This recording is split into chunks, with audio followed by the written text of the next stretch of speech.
all that kind of stuff. So if they're doing what they've been told to do, they should not ever come in close contact at a practice. Okay. I'm more worried now that games are starting. So, because a lot of times we travel together, a lot of times you sit together before games and the kids sit together before games. So that's where we need your help. Keep these kids away from each other. And I hate that. It's not great for teammanship, but if we want to keep kids playing, we have to keep them apart. So try to do that as much as possible so we can avoid those close contacts as we're traveling and doing things this year. So as far as return dates go, so basically we have two different options, obviously. If you test positive, things are a little bit different, right? If you test positive, then you actually ultimately come back faster than if you were a close contact. And it's just because of the way the disease progresses. So I need to know the date that anyone tests positive and when their symptoms started, because if their symptoms started, we go back return date from when they showed signs and symptoms. If they're asymptomatic, we go from positive test date. And so that's where I figure that out. And if you go to South Dakota, if you Google South Dakota COVID calculator, then you can pull up the same thing that I'm using, because that's what I'm using to determine these dates. You literally punch those dates in. The close contact is 14 days from last contact with that positive person. So normally if it's a household member, you're in contact every day, I'm going by the day of testing. If there's a situation where they come in contact with someone's school and it's been 2 days, you know, I can go by that date of last contact. So those are the two questions that I'm asking. And those dates are set. I'm sending those back to parents through the coordinators, and then you know when your kid can come back to the rink. And that's all activities. So whether that's team meetings, you know, practices, games, everything. Okay. Questions on that?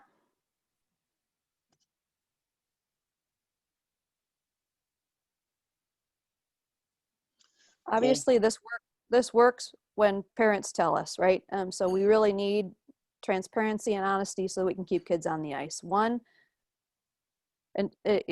parent, one kid not telling us that they're positive and coming to practice can shut a team down. So that we don't want that to happen. So I'm really relying on transparency of people telling us and being honest about that. But did someone try to hop in and ask a question and I cut them off there? I heard something.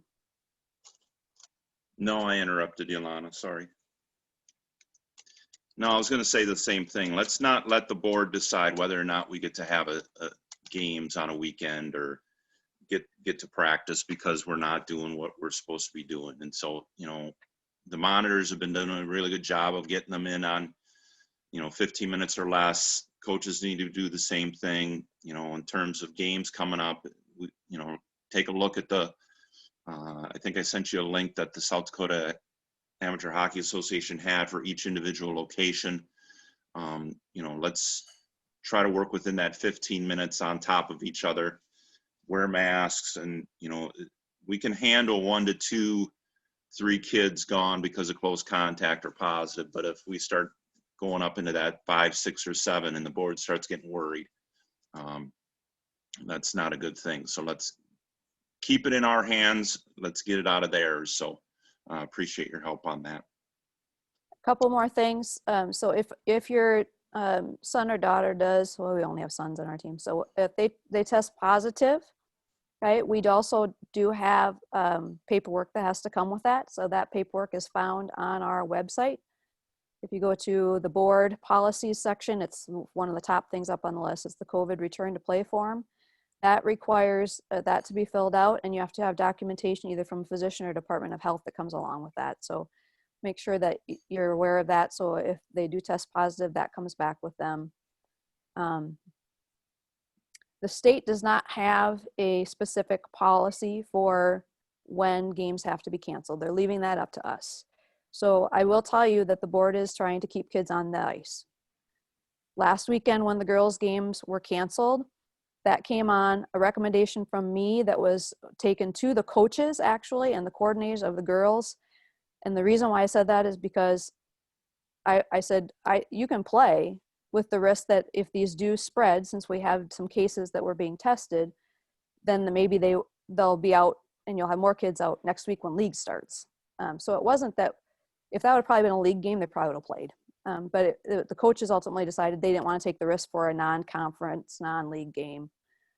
So we're going to take that, talk to coordinators, talk to coaches to try to make the best decisions. So the goal really is to keep kids on the ice, because we all know that we need sanity in our households, and it's when our kids are doing stuff. So we want them to be doing that. If you guys ever have any questions, just let me know. Lana, what about when kids test positive and they return? What about close contact? What do you mean close contacts once they return? Well, like, for example, with Brody, he's been positive, and the school told me he doesn't ever have to worry about a close contact till like January 29th. Yeah. So it depends on when and the literature on that's changed a little bit. So you might actually be able to talk to your doctor, Shauna, because they just released last week that now they think that people can have 180 days. Before it was 5 to 6 weeks, and now they extended that out. So I'm keeping a list of kids who have tested positive. So when I do look at close contacts, obviously I would be checking those dates with you to see if they're still in that range, would they be considered immune, and then they wouldn't be a close contact. Thanks. I was told by the state it was 90 days just today with COI, so. Okay. That Yeah, helps. we're getting the state, I will tell you, the State Department of Health lags behind the science, but we have to follow the Department of Health. So that's basically where we're at with that, unless a doctor is going to override that. So that's why I told Shauna to kind of talk with their doctor, because if the doctor is going to tell me that they're good, I'll go with the doctor. If the doctor's willing to sign off that they're good, I'm going with that. And the DOH told Mr. Tyler and told me 120 days. So see, it's just different. It seems like every time. Depends on who you talk to at the Department of Health. It's been kind of an interesting little puzzle to play. Yeah. Any other questions?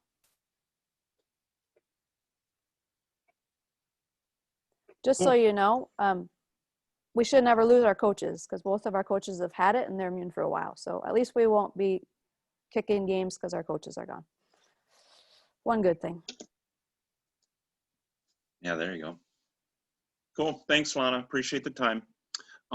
Couple things from Jackie. She's going to talk a little bit about dibs, but she was also talking to me this past weekend about some face shields that maybe some of the families are interested in. You have that information, Jackie? Once you click off the mute. Okay, I do. Just a reminder, thank you.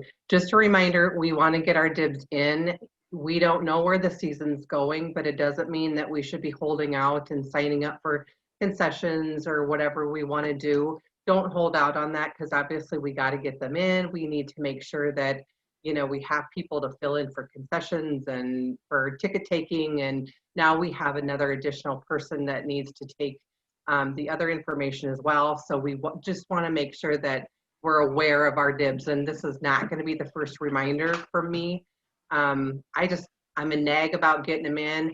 Just don't want to wait till the very last minute and then you don't have time to get all your dibs in. So that'll be my soapbox for now. But the next thing is he talked about, it's called a splash guard. I don't know if anyone else is using it, but I make Brennan, instead of wearing just the simple steel guard, he wears a plastic shield, and then he has the splash guard on it as well.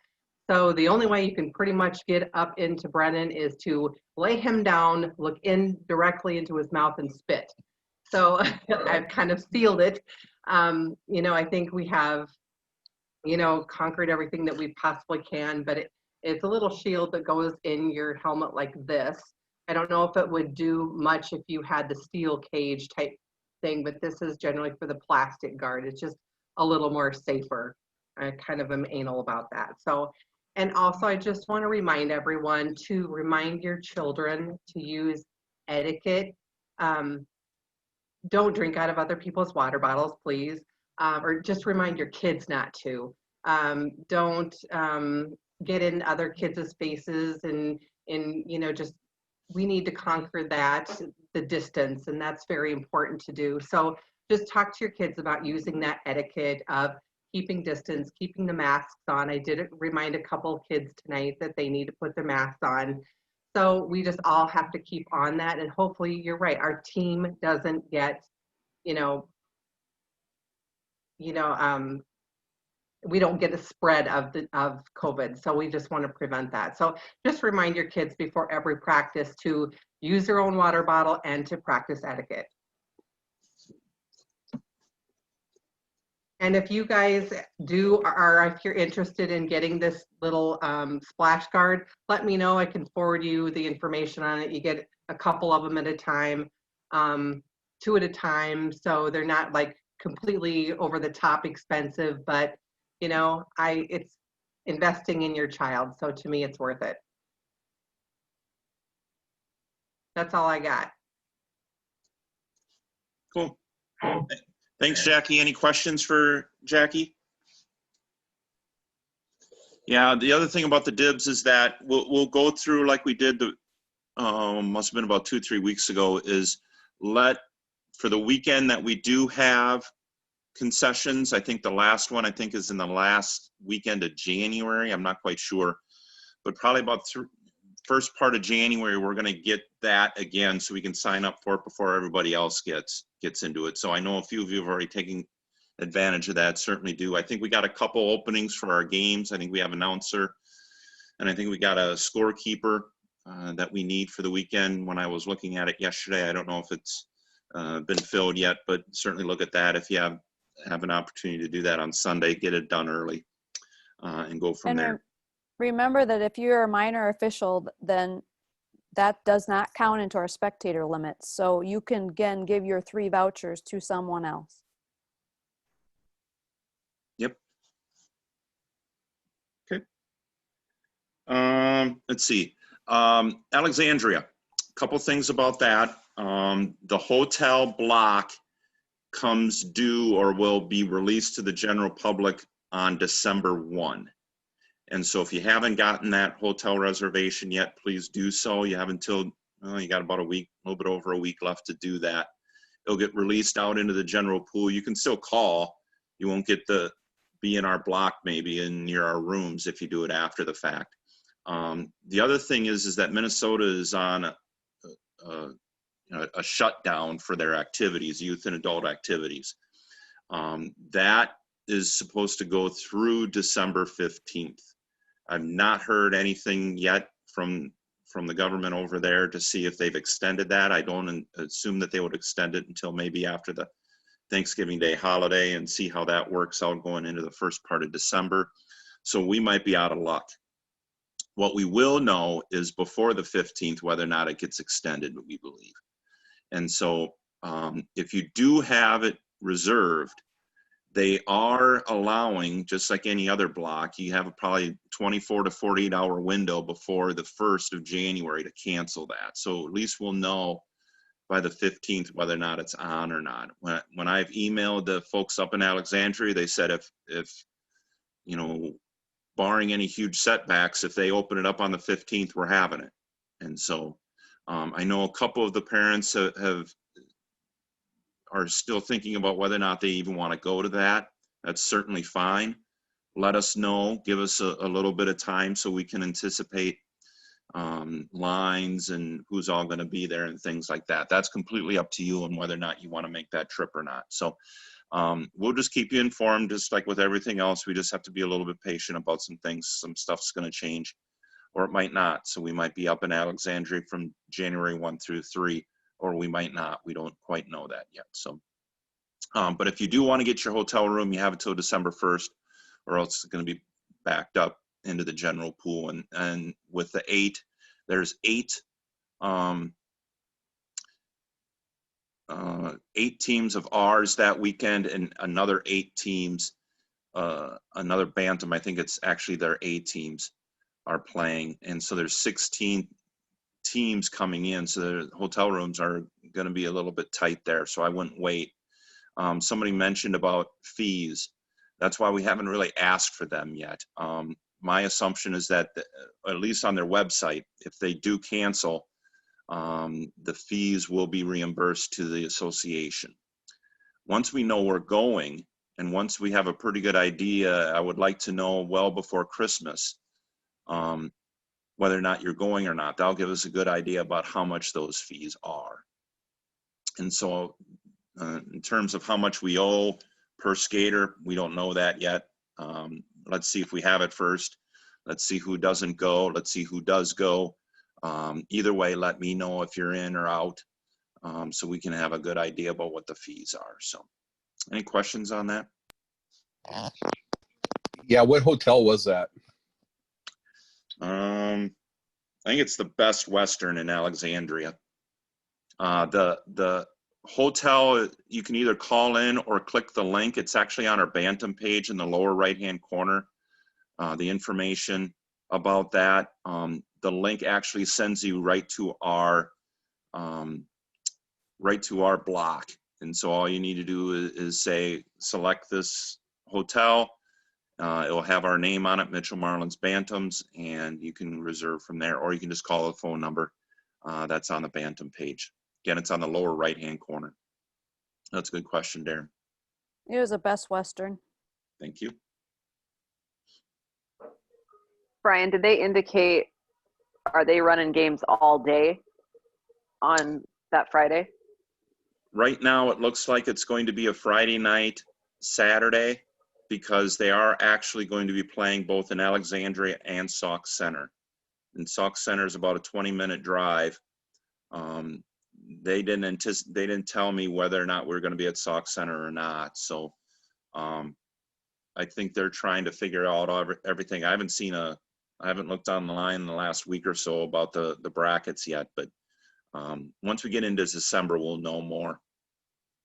So good question, Shauna. Thanks.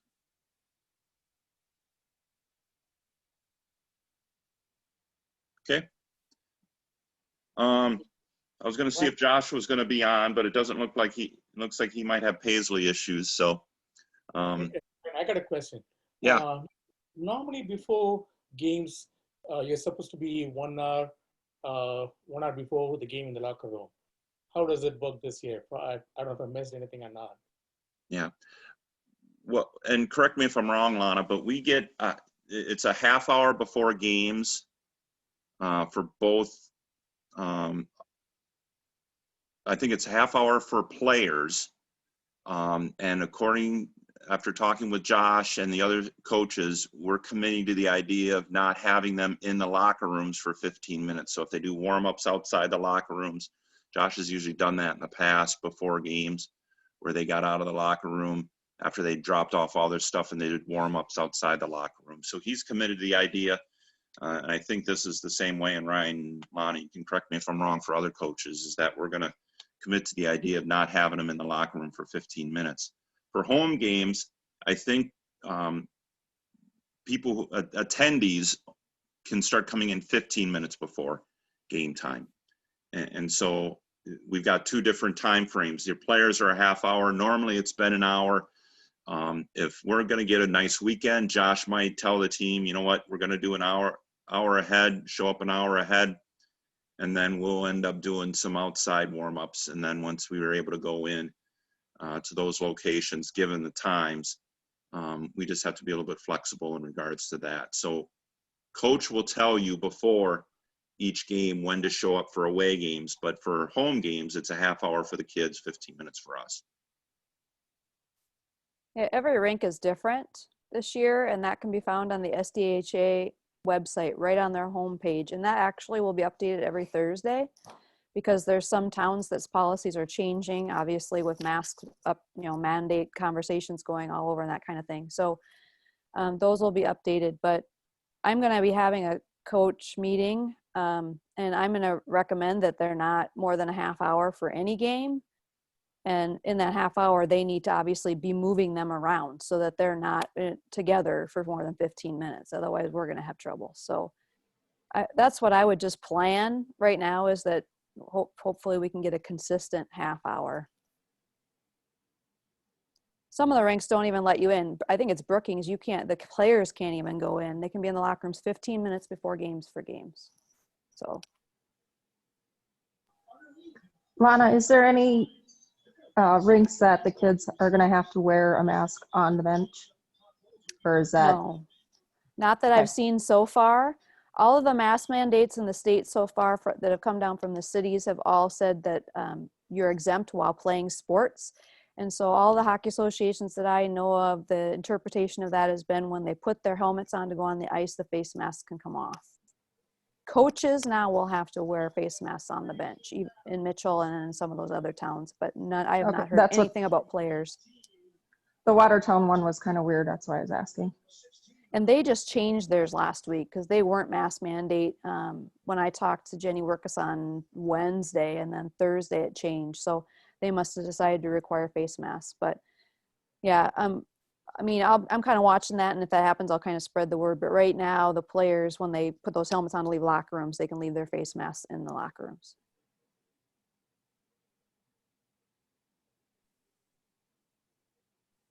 Okay, any other questions? Very good. Looking forward to the year. Thanks for the time. Again, look for the 3 vouchers. Again, these aren't tickets.